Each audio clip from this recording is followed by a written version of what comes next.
Journalism Directors Forum. We're delighted that you're with us. It really is a special treat today to welcome a longtime friend of USC Annenberg, and I'm delighted to say it mine, Paula Madison.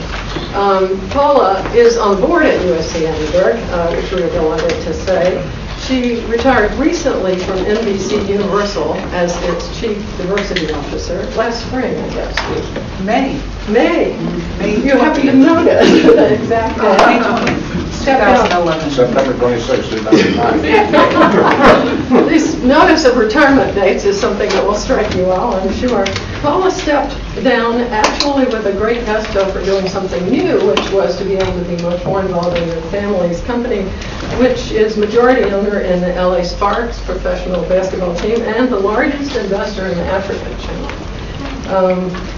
I met Paula when before she was at KNBC-TV Channel 4, where she was general manager. I met her when she was vice president and news director for WNBA in New York, where you had a heck of a career, bringing it to the leading news station in New York, I remember. And I'm proud to say that she began her career as a newspaper reporter. The most distinctive thing, despite the remarkable things I've just read in terms of her career, the most distinctive thing about Paula is how she has brought her remarkable intelligence and courage to all kinds of issues in connection with journalism, in connection with social justice, with education. I am proud to have served on the board of the Center for Public Integrity with Paula for many years. You're still on the board. I know that they're lucky to have you. You've given of yourself, of your time, of your resources to the center, and to many, many other causes. And it really is a great pleasure to have you here today. Along with Paula is your former VP for News at KNBC. My show and tell. I'm the exhibit. Yeah. You all can tell us more about Bob's career, but I do want to note, I love your topic, TV news, how we lost it, who's going to find out. Great. And how are you guys? Thanks for being with us. Thank you. Well, I would like to first start by saying that, one of the skills I have is figuring out how to get other people to do what I'm supposed to do. So when I received an email not too long ago asking what my topic was going to be, it's like, well, it'll just be about, news stuff.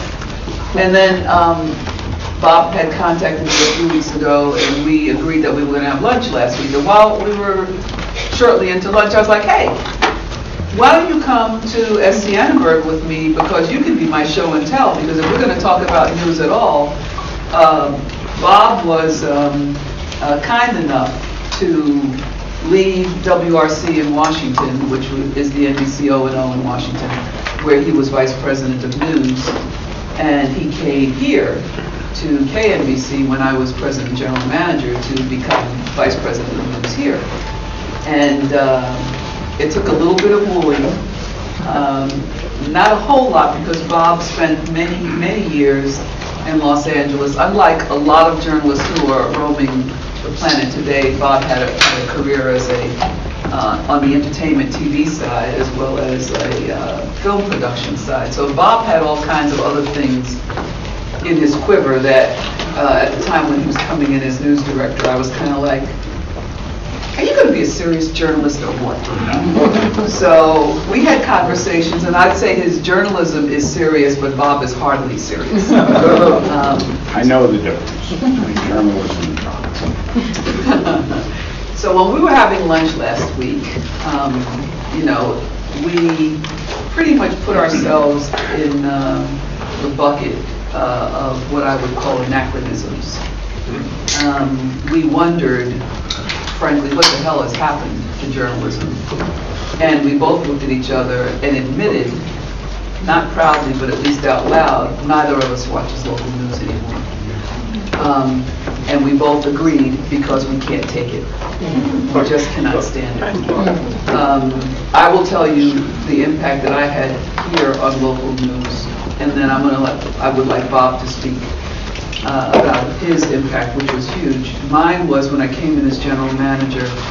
I came in when KNBC was still, doing pretty well in the ratings. But their newscasts were decidedly not what I liked.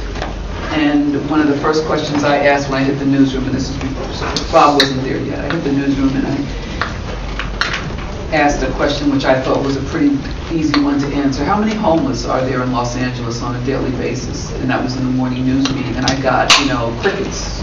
Everybody just looking at me like. And for me, the measure of a society's quality can be determined by how many people are, frankly, homeless and disenfranchised, but specifically around homelessness. When I asked, well, why don't we know? It's like, well, we don't really cover that. It's a downer. And then I went on a crusade to replace as many people as I could. But the biggest offender to me, which really was defined as news, and I agree that in many ways it can be news, but the biggest offender were the chopper chases. So when I got here, they were rampant. It was all the time, and it was constant, and I get it. Here we don't have subways like we did in New York, and here the freeways are everything. But I had a difficult time resolving that over 200 people in a news department could spend days upon days of researching and planning and coverage and writing and editing just to have it all tossed out because some fool was careening down the highway at 105 miles an hour, chased by 6 police cars, which certainly one of them is going to go out of control and maim or at least injure someone. And I had come here with the intention of stopping that coverage, at least at KNBC. So when I made the announcement that we were going to decrease, if not stop, there were, shops, fright all over, from the anchors to the PAs. People were terrified because that was considered, to a large extent, a very defining component of Los Angeles news. So we stopped them, and we did see some ratings erosion in the newscast. It came back. But what did happen was, shortly thereafter, 2 of my former reporters, one was a reporter for me in Tulsa, Oklahoma, and the other one was a reporter for me in New York. And on the same day, they were both being sworn in as deputy police commissioners. Yeah. Who were these? These were John Miller, Oh, sure. right? John Miller, who used to be one of my reporters at WNBC in New York, and Mary Grady. Mary Grady? Mary Grady, who was a reporter for me in Tulsa, Oklahoma, my very first news director. A little clumsy about her, she slipped the story. Well, hey. So they were both being sworn in on a particular date, and they had both been hired by the guy who was the former police commissioner in New York when I was news director, who was police chief here, Bill Bratton. So I walk in and I have 3 people looking at me like, what are you doing here? And so I hugged and kissed everybody. And then I said to the chief, I really want to talk to you. He said, sure. And we went off to the side after the swearing in.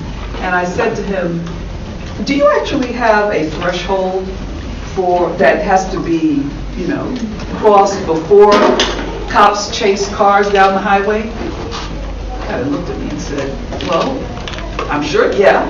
And he was brand new. Like, why do you ask? I said, well, I'll bet if you guys stopped chasing so many cars, we would stop seeing so many chopper chases on the news. He said, I'm going to work on that. So I think they did a review of the criteria for chasing errant drivers, usually with a busted headlight or a tail light out. I've always wondered, why don't criminals make sure that their bulbs work in their cars? I check every day. And so he then enforced stricter standards, and we saw almost overnight a great decrease in the chopper chases. And I don't know that I'd consider that to be a notch on my belt, but I did consider it to be more time for legitimate news. But then, of course, we went into the kind of news today that is unbelievably illegitimate. And at that point, I'm going to pass it off to Bob. Well, I was familiar with the newsroom that Paula inherited because I had just fled that newsroom for Washington. And the newsroom she inherited prohibited political coverage, economic coverage, and politics. Anything that wasn't rosy just could not be covered. Politics and economics were verboten because it was boring. The target audience was women 15 to 16. and had anime been around then, we would have had an avatar with really big eyes, you know, reading the news. And a great profile from here down. Absolutely. Absolutely. The Tomb Raider would be doing. So it was aimed exclusively at women. I was the managing editor briefly in this horrible newsroom. I've been brought in to try to reintroduce news secretly so as not to shock the status quo. By the news director, who was the only other male in the newsroom and was under siege and needed an ally. You're going to get killed for that. Yeah. Yeah, brother. There was a mayor's race going on. I thought we should at least acknowledge that we knew that. These are true stories. Absolutely. I don't make, I'm not making any of this shit up, I promise you. I'll tell you what I am. So to sell this story, I called it breast cancer. Because every show wanted to leave with breast cancer every day.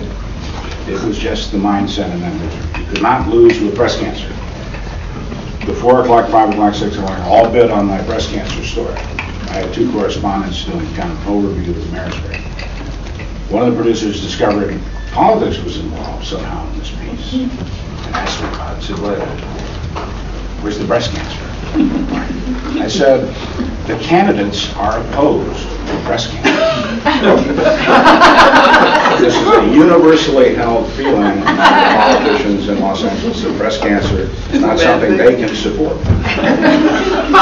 I actually got a polite nod, and the person went away. This was the same person who some years before in another television station, when Israel signed a peace treaty with Jordan, asked what Israel had to do with the National Basketball League. This person produced an hour-long newscast in the second largest city in America. Jordan, as in Michael Jordan? As in Michael. I was just, for those who didn't get it. Sorry. She didn't know it was a company. Now, I'll get done with the bashing because I'm really here to bash us, not the people in the different universe. The stock market lost 400 points one day. The only way I could sell the story, I knew I had to do the supervisor. I called it Frightened Women. Everybody bid for the story. 4 o'clock, which was chick news. 5 o'clock was chick news. 6 o'clock was, adult chick news. So they all wanted the story, and then somebody discovered this had something to do with Wall Street and the stock market. What was the frightened women aspect? What made it worthwhile?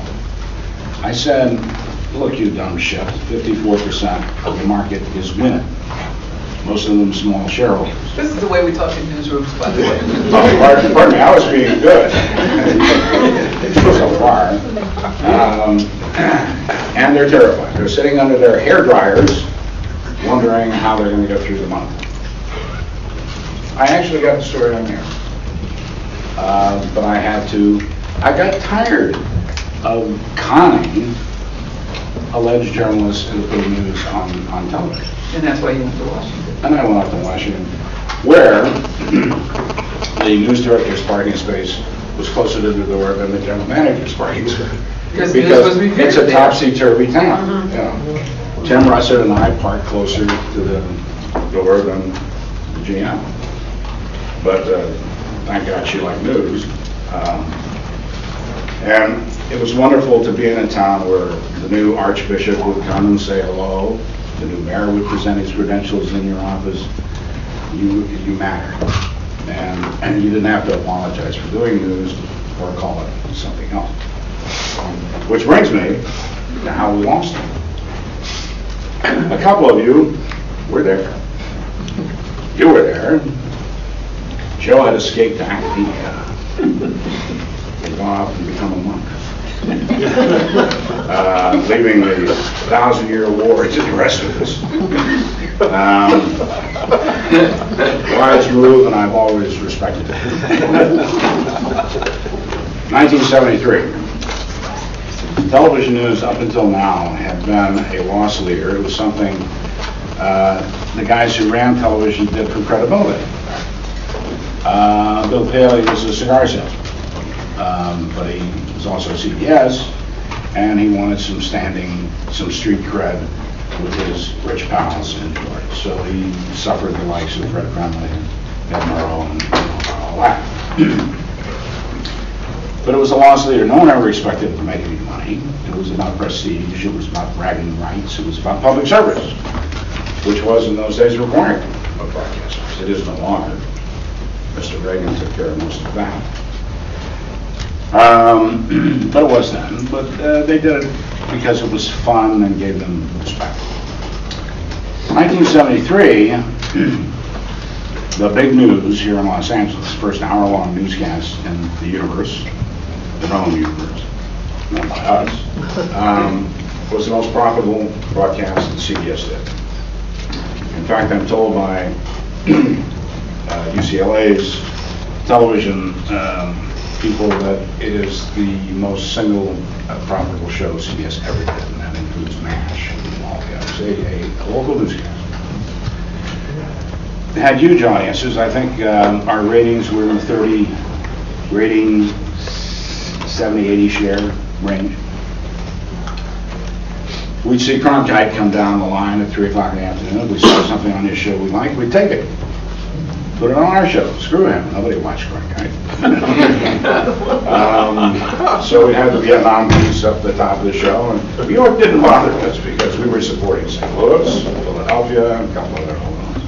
There were only 5 in those days. Well, the guys who ran television, these aren't stupid people. They're the same bunch today that they were then pretty much.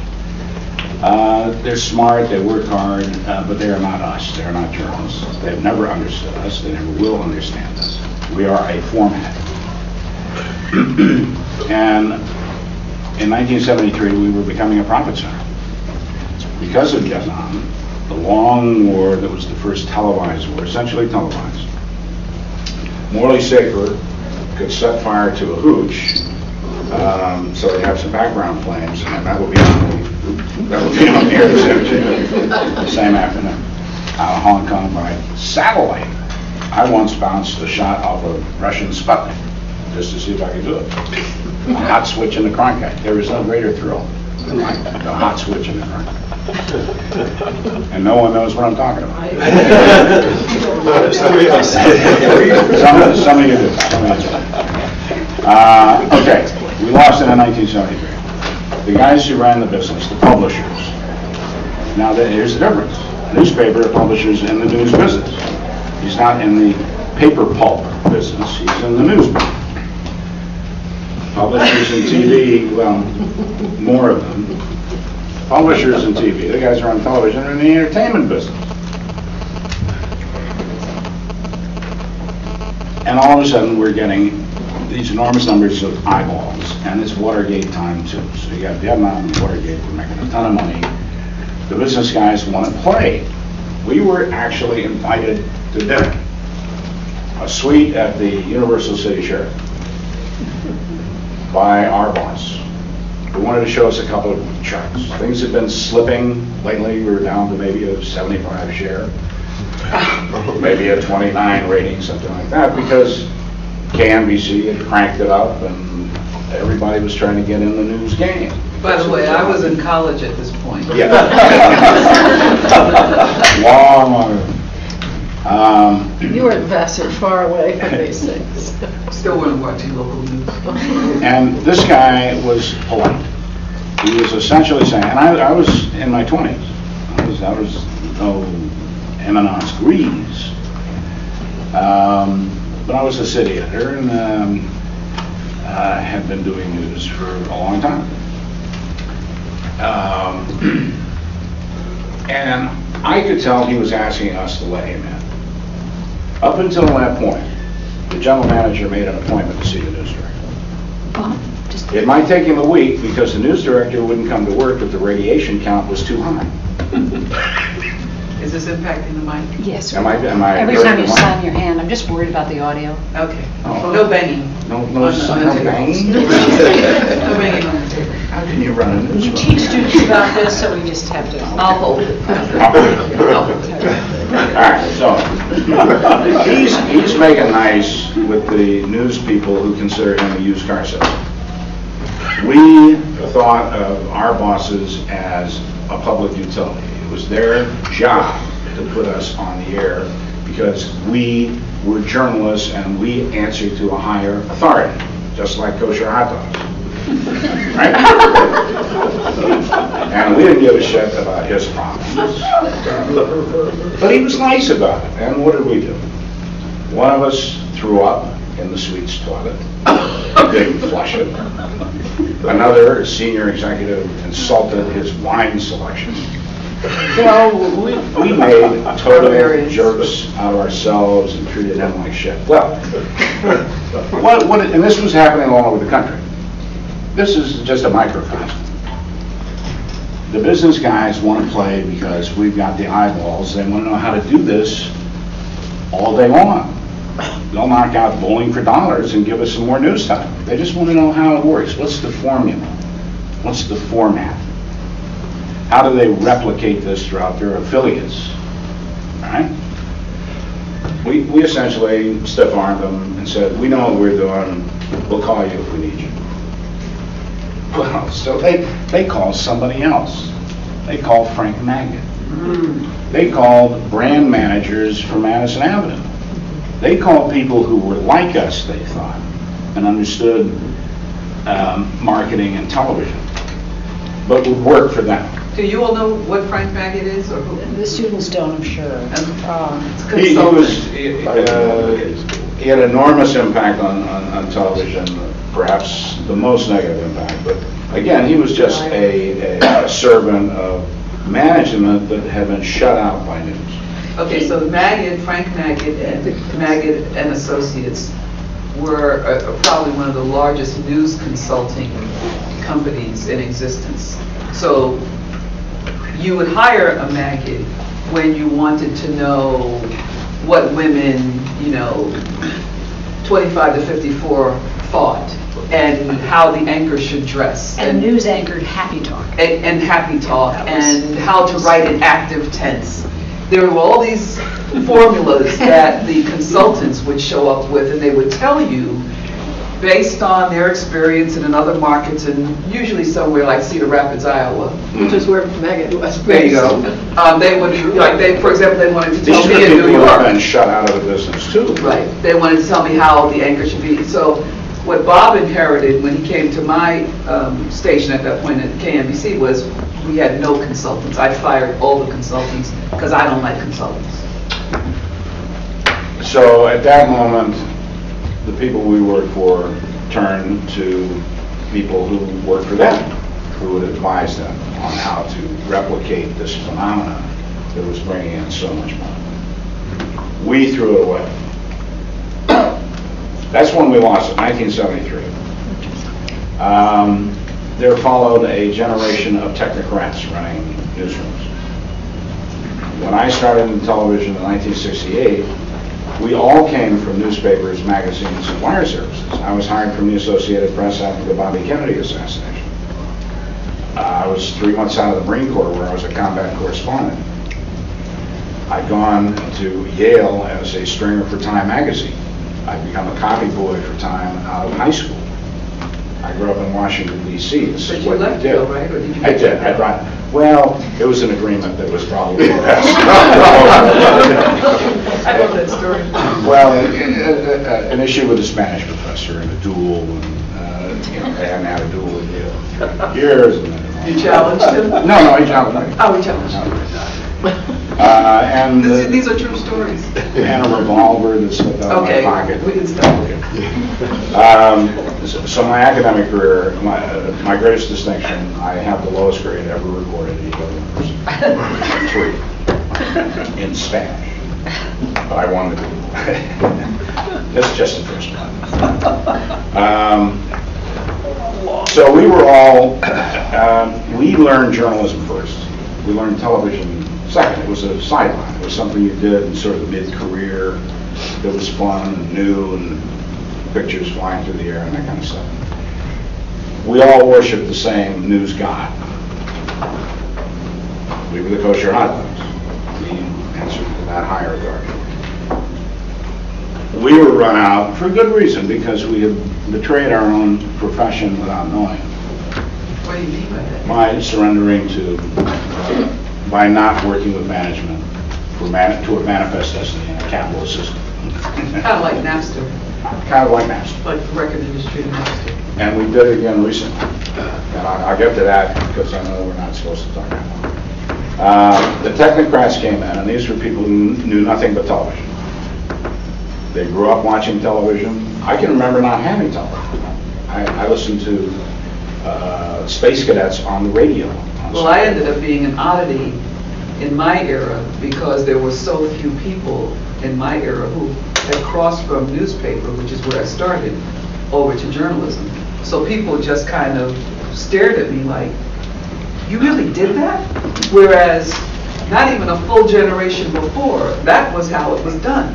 But by the time I became a television journalist, I had been a newspaper journalist first, and the crossing over was just not done.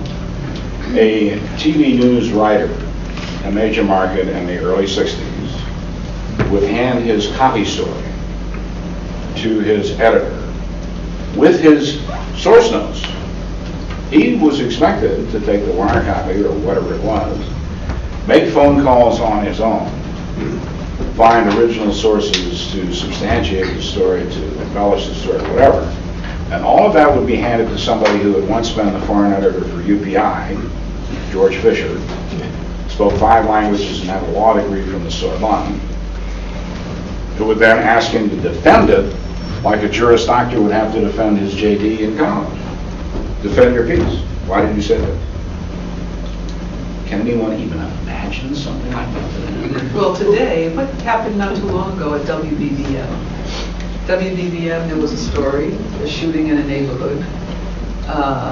Stringer tape. We all know stringer tape. You buy stringer tape overnight. Stringer tape. By the pound. Yeah. And the guy, it's edited, and there's a little black kid who's about 5 years old who says, yeah, he's heard the shooting, and he wants to get a gun. And that tape was edited so that, the headline, the tease is what it is, and this little boy, 5-year-old kid, says he wants a gun. Well, they didn't look at the rest of the tape, or maybe they did. I'd like to believe they didn't look at the rest of the tape, because the rest of the tape says, the kid says he wants to get a gun when he grows up, because he's going to be a policeman. And that is the CBS, that's the local news error today.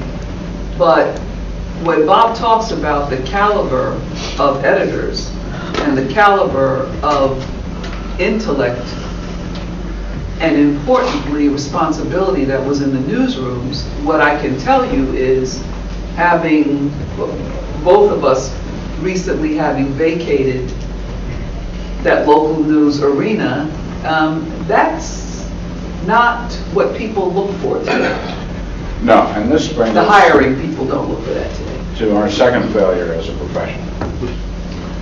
All right, so the technocrats ran things for a while, and it wasn't working out great, so they let some of the old newsies back in because they had some magical ability to attract an audience. It was good news.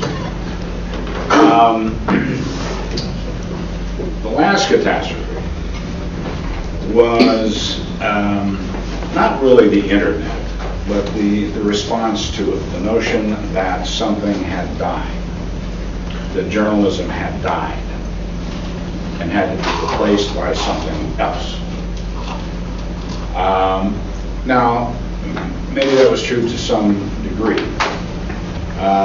You know, when Mao was consolidating his control over half the world, the first thing he wanted to do was change the language, because it is very hard to hate capitalists and love communists in a tonal, multi-polar language.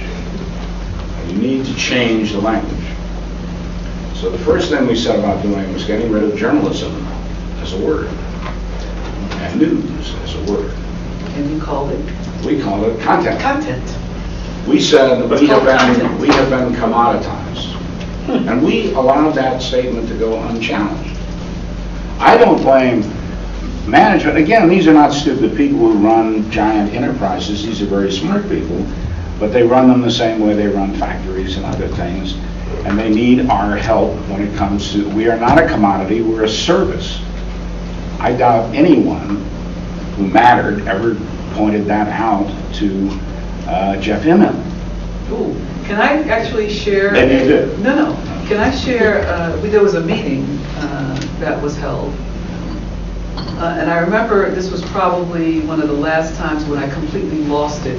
Dallas. As a GM. In Dallas, I was there. Exactly. And you He went was off there. on the I very- went off. Yeah. Because there was one of the NBCUniversal, there was one station that had already changed the title from Vice President and News Director to VP Content, right? And then there was a division-wide meeting. I guess at the time we had 11 stations. I had worked in New York at our station, at the NBC station. I'd worked in Los Angeles, and so news directors and GMs were assembled. And I walked into the aftermath. At the W Hotel in Dallas. How over the top you were. And I walked into the aftermath of a meeting that a little task force had been having. This task force was comprised of news directors and GMs. And what had been determined was that going forward, the title would be Vice President of Content.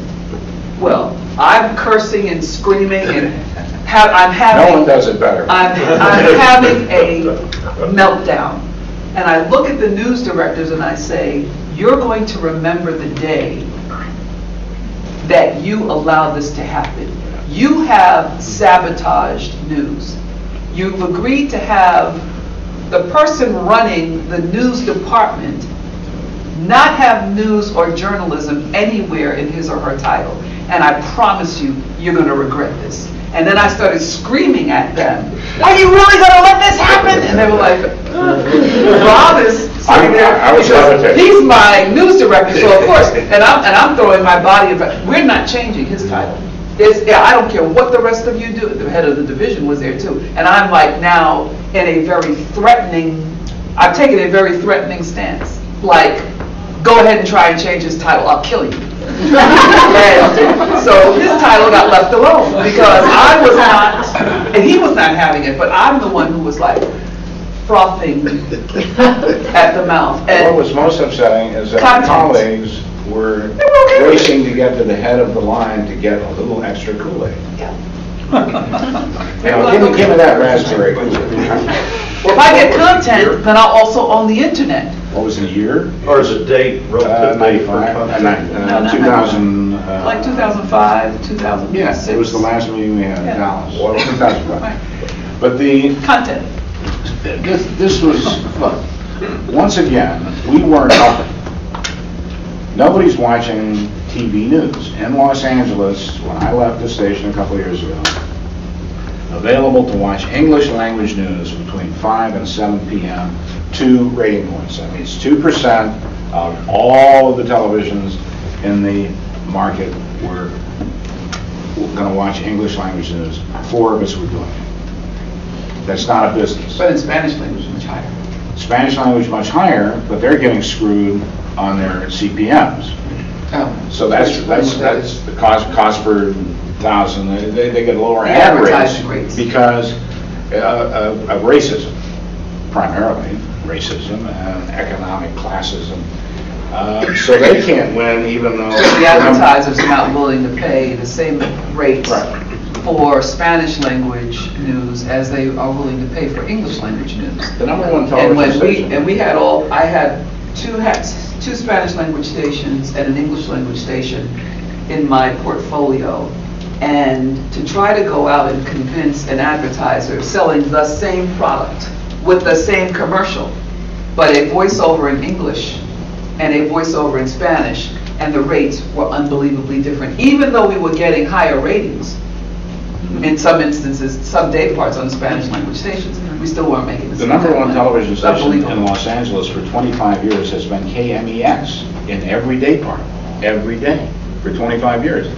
They were invisible for all that time because their rating system was ghettoized. It was put in another category. So you never saw the Spanish language stations and the English language stations compared. And the people who bought the advertising conspired to keep the rates up. They should all be in prison. Okay, every stop. damn one of them. Good. I'm getting into trouble. All right, so that's my thesis, that we have two opportunities to make things better than they are today. Not to fundamentally change things, but to make them better and to find some refuge for what the world still needs, and that is journalism. We blew both of them. And today, in my experience from what I've seen, largely, admittedly at NBC, but the young people who I've encountered who are thoughtful, who are very, very thoughtful about global issues, about journalism, for the most part, and I'm really worried about saying this here, but for the most part, I find that they want to be documentarians or they want to work for network news, right? And so what unfortunately that means is that the local news coverage, which is important when it's really news, when it is not all, death, destruction, yellow police tape and body bags. But when you have real quality of life issues, real infrastructure issues, real issues around education and housing and homelessness and real issues around crime, I kind of am of the belief that if you keep reporting every day that there's another murder or another 10 murders or another 5 murders, you numb the audiences, the viewers, the citizenry's attention to something's wrong. It's like, well, that's what always happens. As opposed to, one of the things that I thought that was brilliant that was done years ago was there was a particular group that developed a map that showed where in a particular community the violent crime occurred. Now, when you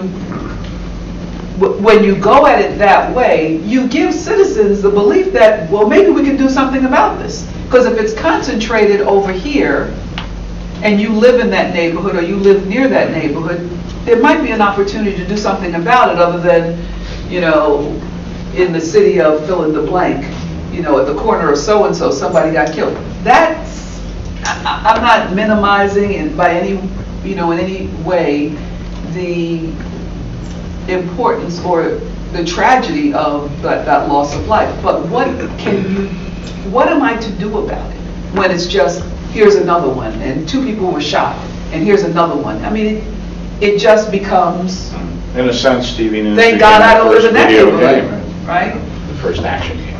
So what I worry about, and and I have good reason to worry because I was watching local news, and I'm not the person who ever aspired to work for network news. It's not that it's a bad thing. I just, native of Harlem, grew up being one of those disenfranchised people whose voice was and whose personage was never seen on the air unless, handcuffed behind the back in a perp walk. That's how I grew up. So for me, it was really, really, really important to show what really goes on in a community, And what I really worry about now is based on what I am seeing, and it isn't just the reporters who are, it's not that the reporters don't know how to cover these stories or the reporters aren't interested in quality of life stories. I think the guilt can be spread in many ways, starting with the corporations, to the consultants, to the general managers, to the news directors, to the executive producers. What happens is it can't be any longer. It used to be 1:30, now it's got to be even shorter than that. And it has to have great pictures. The reason why there are fires on the air so often, or brush fires, is because the phrase is great picture. We got great picture. And it goes on a long time. Right. It goes on a lot of time. And by the way, if we have a great picture of fire in Los Angeles, oh my God, there's a fire in Detroit. Let's put that on afterwards. What does a fire in Detroit have to do with us? Other than we're going with a fire theme in this block. Which, by the way, you laugh, but that is what happens. It's not voiced that way, but it's, we got any other fire pictures that we can, yeah, there was a really good fire down the city. Great. Give me 30 seconds of that. What am I supposed to do with that as a concerned citizen? Let's for a moment not describe ourselves as consumers. Let's for a moment tie journalism to the quest to, give voice to the voiceless. Mm-hmm. Remember that one? Right? That we're supposed to. Comfort the afflicted and afflict the comfortable. There you go. So tell me how, well, a Paris Hilton, I don't know what those do to advance. Once again, these are decisions being made by non-journalists because we didn't fill the vacuum. But they went to journalism school, by the way. A lot of them have. Well, no, they're fellow travelers, so the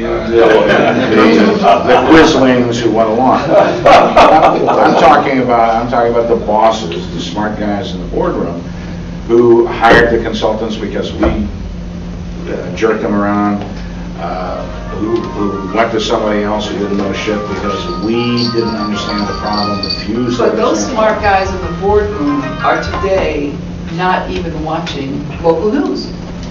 They're not watching.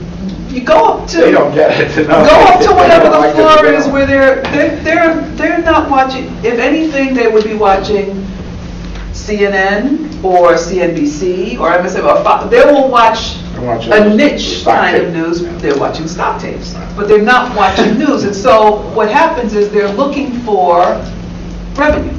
It's just revenue.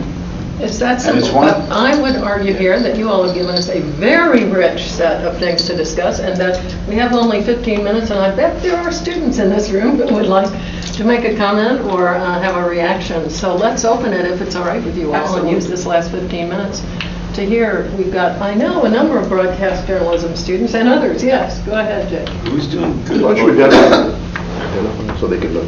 Sure, please, identify yourself. My name is Jake DeGrazia. I'm in the Specialized Journalism Program, Master's student. Who's doing good local news in the country? There are some. There are 2 stations in Indianapolis, and that's about it. WCCO? Much is a shadow of its former self. It's a shadow of its former self, but it's still Still doing better good. than. Still good. Right. But there are 2, both stations and both strong stations in Indianapolis do superb work. Chicago? No, big markets are too important not to be screwed with. The only place to survive is the backwaters. I'm sure Indianapolis would want to think of itself as a backwater. They do stories about terrorists too. Well, we have all these students who go to Madison, for example. It's a good state. Well, it's run by the university. I mean, it's like. What about public broadcast? I mean, Public? and they don't necessarily do a lot of local. I've never been origination. much of a fan of public broadcasting. Thanks. You should know.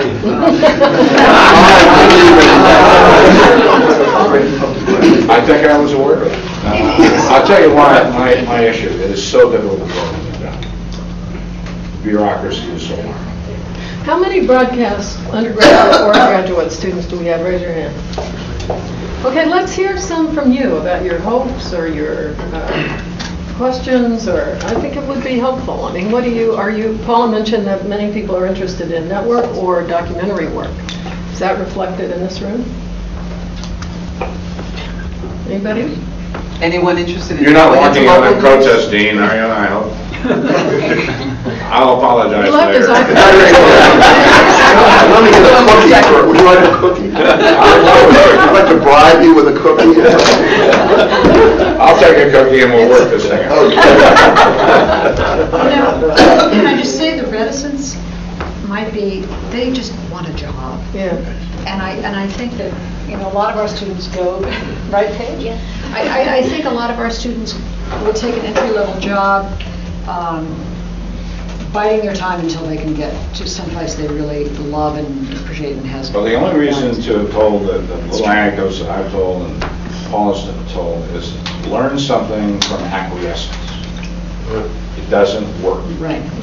You will be doing shitty work the rest of your life if you do shitty work. Right. If you put up with shitty work, Right. that's going to be your lot. Exactly. They're going to shave your head, and when the good guys win, they're going to kick your ass out of Pickers. The problem, look,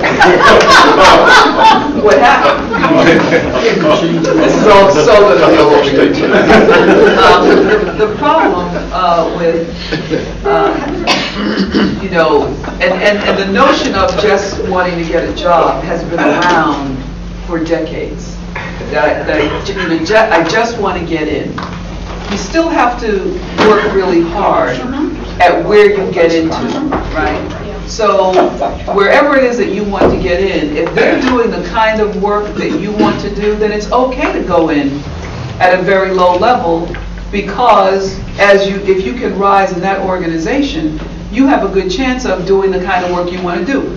But to take a position at a place that you're actually kind of ashamed of the product and you wouldn't really, but you just want to get in, you then get branded. Because what would happen, and I'm not in this chair anymore, and neither is Bob, but I would actually ask people, tell me about your experience when you were at so-and-so and so-and-so, and then tell me about your experience when you were at the next one. If I weren't convinced, if I couldn't be convinced that you had not been tainted by what you learned, then I'd never hire you. Because there are a million other people who just want to get in. So better that I go for someone who just wants to get in, who's got the proper grounding, and who really is in it. Let me back up. You can make a lot of money in this business, depending upon what role you're in. But it's like going into the NBA. There are a few people who are going to make a lot of money, and a lot of people who are going to make very little. So if you're going into it for the money, that's not the way to do it. If you're going into it because you're a crusader, and you believe that you have to, peel the covers off, and as I say, turn that rock over and see the maggots underneath and clean it, if that's why you're going into it, which is why I went into it, then I'd like to believe that you have a chance of not only doing something for yourself, but importantly, doing something for, and here I'll say it, the people. I've always been motivated and driven by doing something for the people. And if that's not a calling, then, it's... I don't know how we went from being the fourth estate,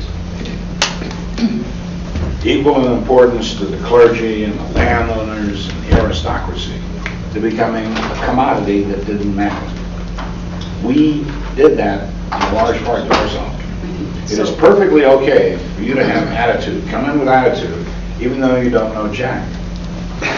Be decent about it, but always have a point of view in your work. Struggle to make the whole thing better, and you'll be surprised at how successful you can be. Yes. Question, and there's one behind you. Good, thank you. Hi, I'm Laura. I'm a print journalism student, master's student. I was just wondering what things you guys know now that you wish you knew when you were first starting out. That's a good question. What have we learned, and what will we do over again? Oh man, I've learned so much. I don't have the capability to fix any of the dumb shit that I have. This is my legacy. I can't imagine having more fun than the journalism. This is the most fun you can have. I've had some impact. I mean, it doesn't get any better. I think I would probably, this is going to sound really harsh, but I think back on some people who I should have gotten rid of earlier. I should have gotten rid of some people earlier so that they didn't have the kind of impact that they ultimately did. Because I think that, you know, a lot of damage has been done. A lot of great things have been done, but a lot of damage has been done by people following the, you know, well, we don't do investigative.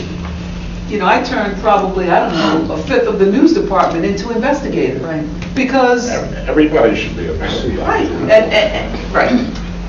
And yeah, that's a great point. I'm thinking of all the people I should have fired. I think that's the lesson.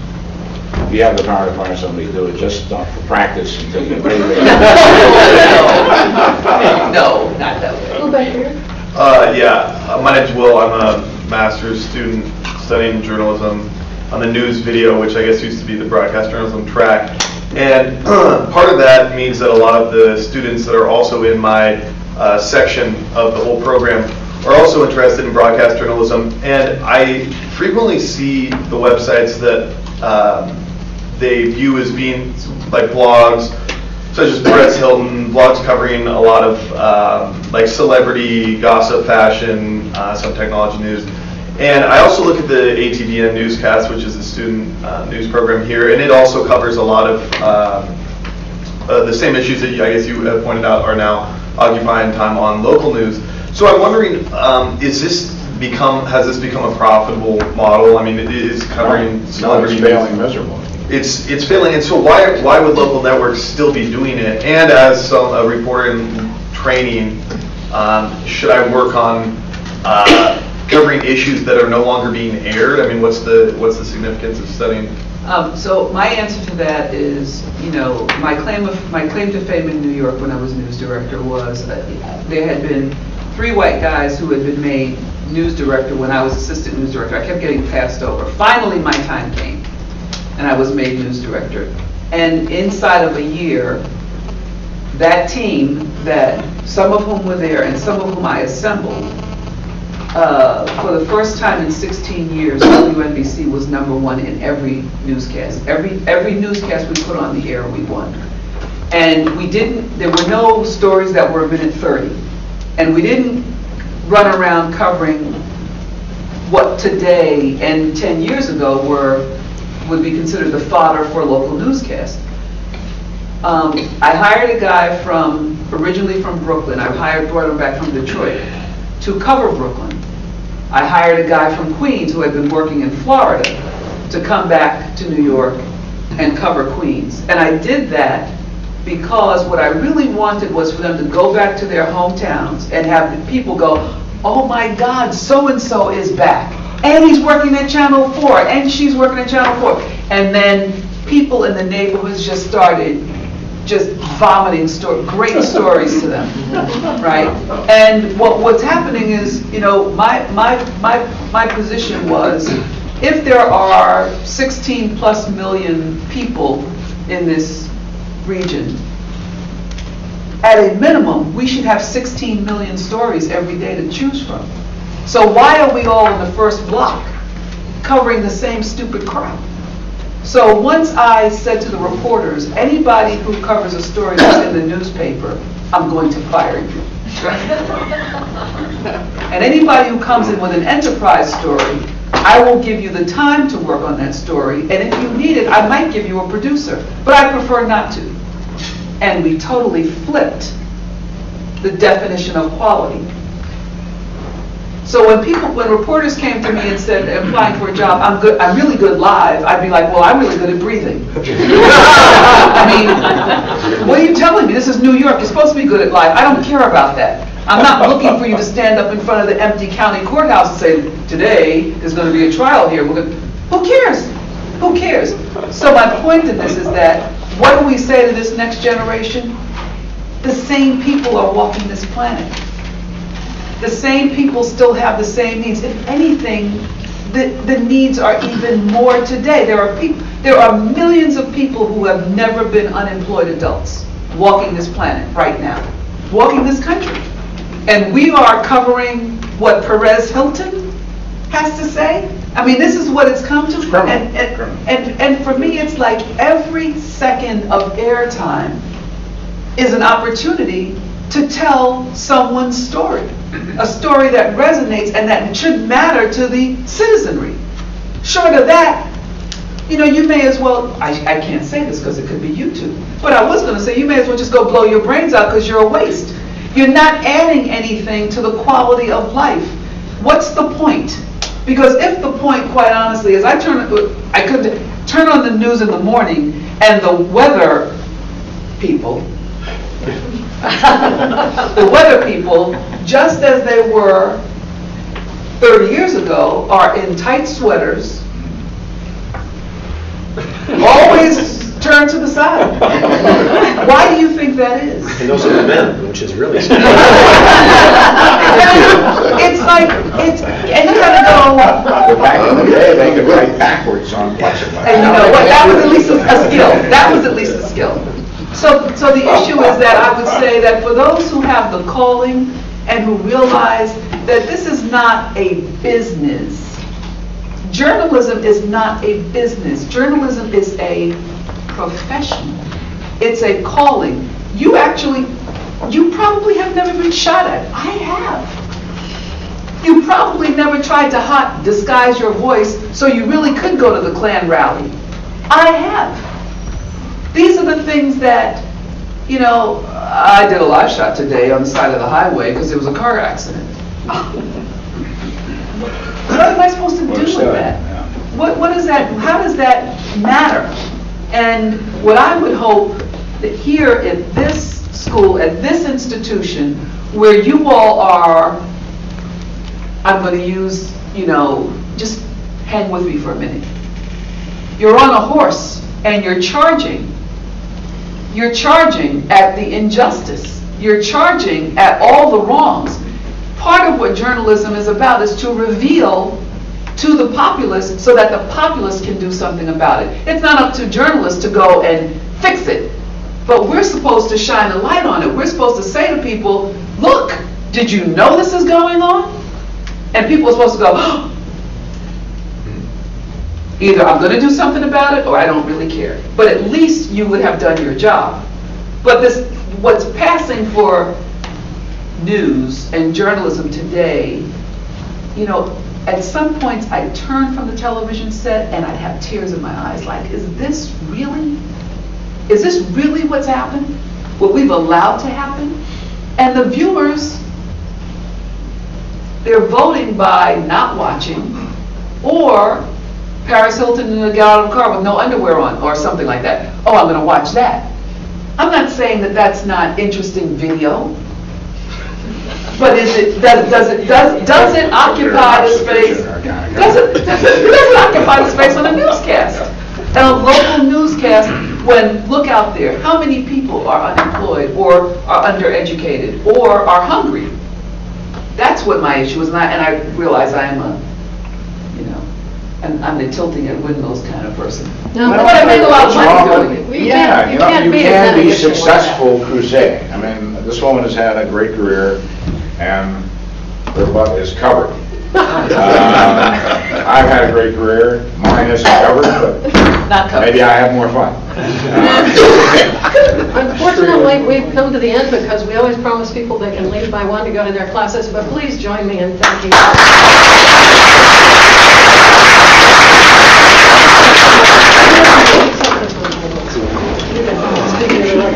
Thank